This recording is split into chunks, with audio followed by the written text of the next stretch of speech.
Assalamualaikum warahmatullahi wabarakatuh. Om Swastiastu, Namo Buddhaya, salam kebajikan, salam sejahtera bagi kita sekalian.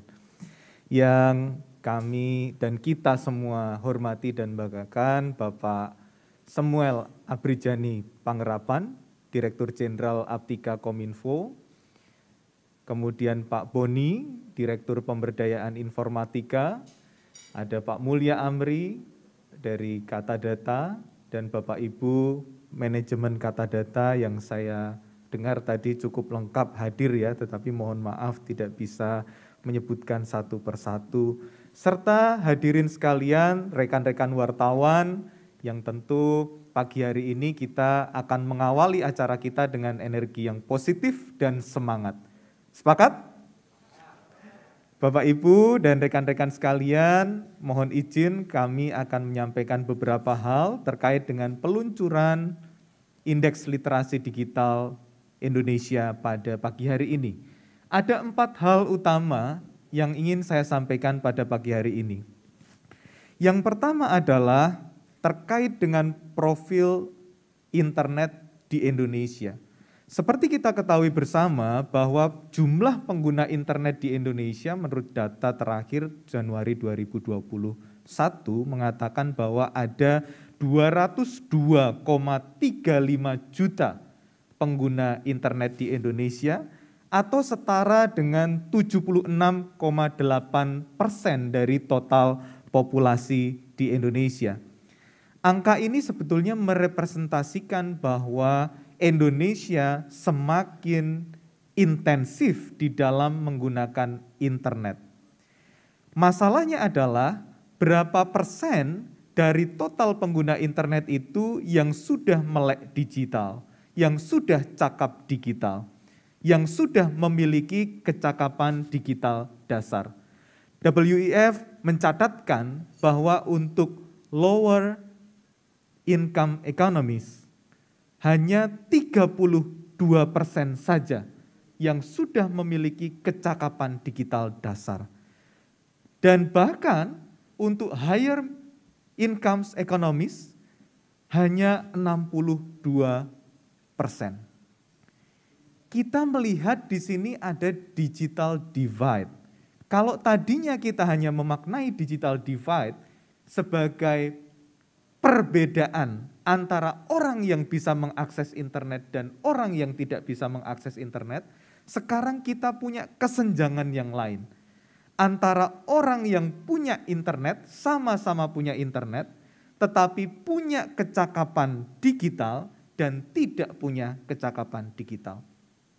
Antara orang yang terliterasi digital dengan orang yang belum terliterasi digital. Artinya apa? Tidak semua yang menggunakan internet sudah cakap digital. Tidak semua orang yang menggunakan internet sudah terliterasi secara digital. Padahal kalau kita mau melihat, ini poin kedua saya, peluang sektor digital di tengah pandemi COVID-19 adalah sesuatu yang luar biasa. Karena ketika kita melihat data, di saat pandemi COVID-19, di saat sektor lain mengalami perlambatan, mengalami kelesuan, sektor infokom atau sektor informatika dan komunikasi yang merupakan basis dari ekosistem digital, tetap masih bertahan dengan pertumbuhan positif sepanjang 4 kuartal di 2020 dan 3 kuartal di tahun 2021. Kalau kita ingat di 2020 itu kontraksi ekonomi yang paling dalam. Tetapi yang perlu kita catat adalah sektor infokom adalah satu-satunya sektor.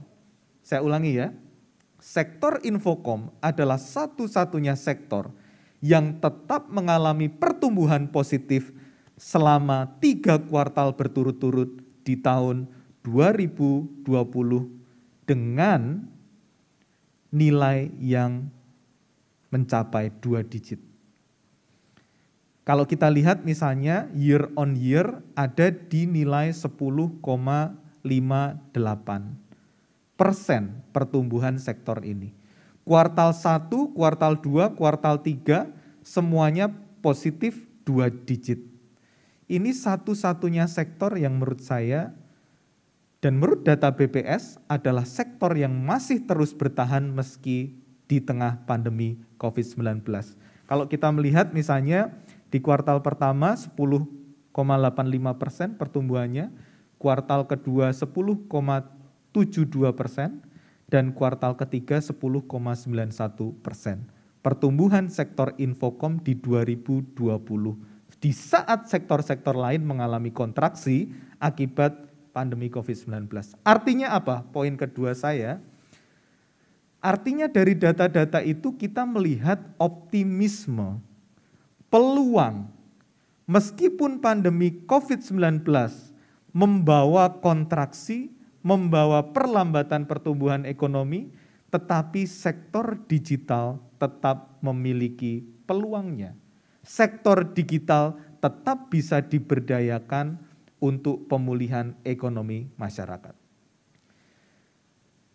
Setelah poin pertama saya menggambarkan kondisi internet di Indonesia, yang kedua peluangnya luar biasa, yang ketiga Bapak Ibu, masalahnya kalau semua orang pakai internet, semua orang pakai media sosial, kita kemudian punya tantangan baru.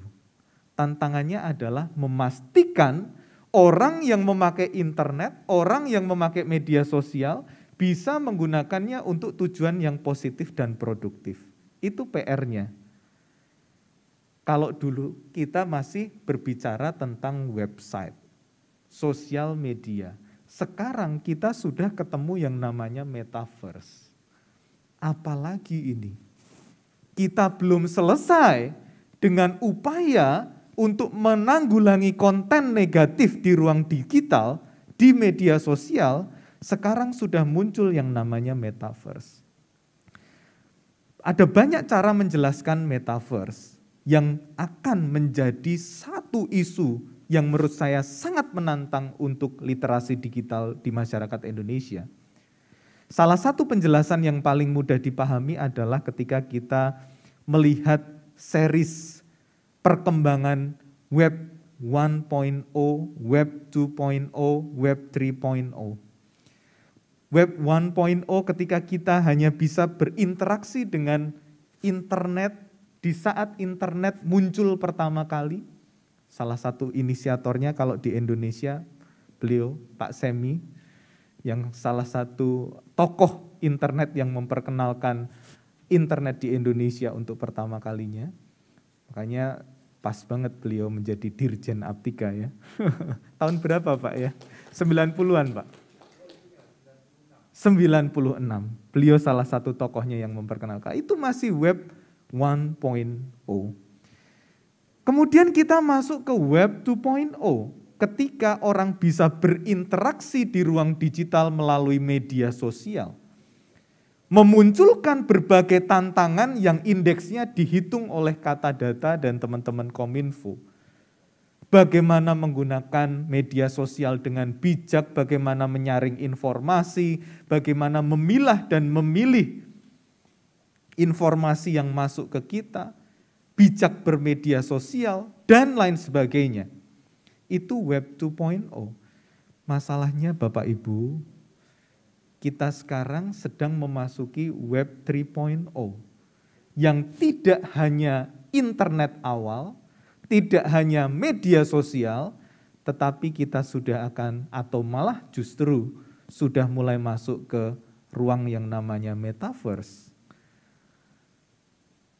Kalau kita melihat fakta bahwa banyak orang Indonesia sudah mulai menggunakan, jadi salah satu efek dari metaverse, ketika kita menggunakan virtual reality, di dalamnya ada komponen-komponen lain, salah satunya transaksi digital untuk memiliki aset-aset digital yang difasilitasi oleh platform untuk NFT misalnya, non-fungible token. Salah satunya platformnya namanya OpenSea yang dipakai oleh Ghazali yang sangat viral, dalam waktu beberapa saat sudah memiliki uang miliaran rupiah karena berhasil menjual aset digitalnya dengan nilai yang sangat tinggi.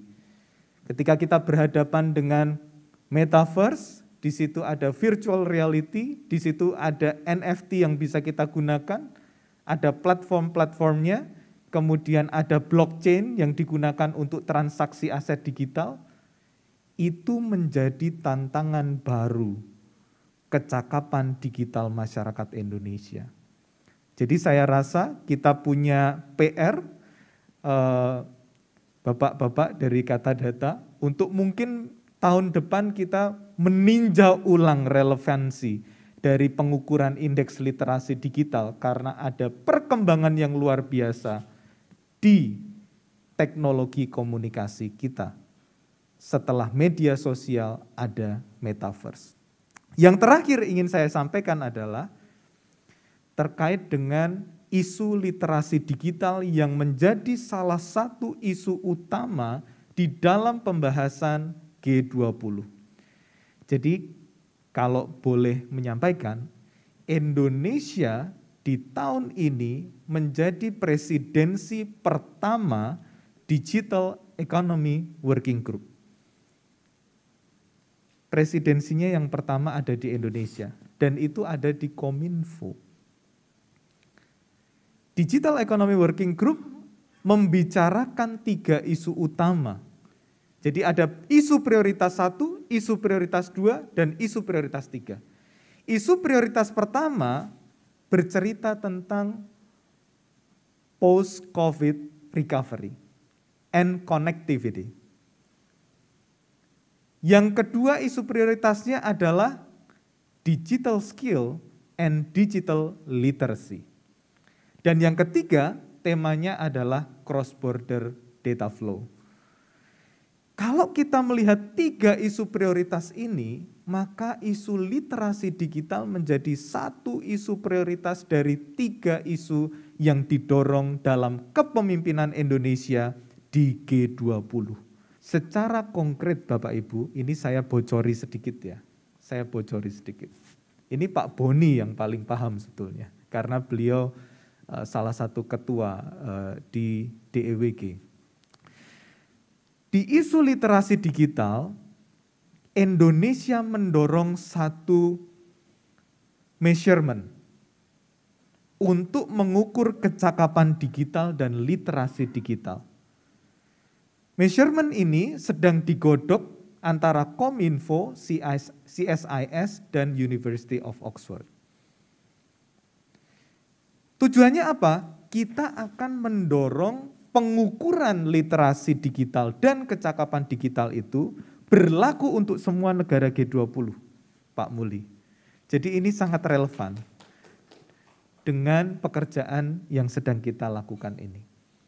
Yang kita bayangkan dalam pengukuran literasi digital dan kecakapan digital adalah ini kayak rumah, ada atap, ada pilar, dan ada pondasi. Atapnya adalah pengukuran kecakapan digital. Pondasinya adalah infrastructure and ecosystem. Infrastruktur telekomunikasi dan ekosistem telekomunikasi. 3 pilarnya apa untuk mengukur kecakapan digital? 3 pilarnya yang pertama adalah digital literacy. Yang kedua adalah empowerment. Dan yang ketiga adalah jobs. Logikanya bagaimana? Yang di level pondasi kita sediakan internetnya dan ekosistemnya. Internetnya ada, kita memastikan pilar-pilarnya berdiri. Yang pertama, literasi digital harus didorong secara progresif dan berkelanjutan. Literasi digital kemudian naik kelas menjadi empowerment.